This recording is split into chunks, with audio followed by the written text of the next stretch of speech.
अस्सलाम वालेकुम नाज़रीन, नौशेर और फिरोज़ से खबर शामिल करते हैं। गुलाम मुर्तज़ा आरआई की GTA रहनुमा गुलाम मुर्तज़ा खान जतोई और मसरूर खान जतोई पीपल्स पार्टी के MNA ज़ुल्फ़िकार अली बेहन के घर पहुँच गए और हालिया डकैती वाक़े की शदीद मज़म्मत करते हुए इनसे इज़हार यकजहती किया। गुलाम मुर्तज़ा जतोई ने कहा कि सिंध के हालात रोज़ बरोज़ ख़राब होते जा रहे हैं, आवाम महफूज नहीं रही, किसी के साथ भी किसी वक्त भी कुछ हो सकता है। हुकूमत का बुनियादी फ़र्ज़ आवाम का तहफ़्फ़ुज़ है, मगर बदकिस्मती से मौजूदा हुकूमत इस जिम्मेदारी से गाफिल है।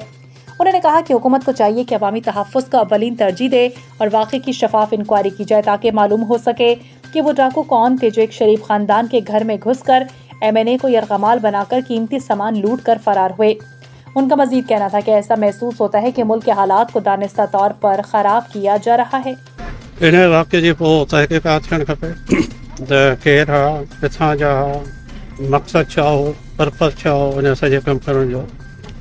मूंखे त लॻे थो त सायो करे मुल्क जूं हालतूं ख़राब कयूं वञनि ऐं सायो करे केरु आहे गैंग मूंखे ख़बर कोन्हे। जॾहिं तहक़ीक़ात थींदी त मां उमेद थो कयां त इहा ॻाल्हि साम्हूं ईंदी, पर लॻे थो त सायो करे इहा कोशिशि आहे त चङनि जी इज़त वारनि जी इज़त ऐं पगड़ीअ ते उछालियो वञे।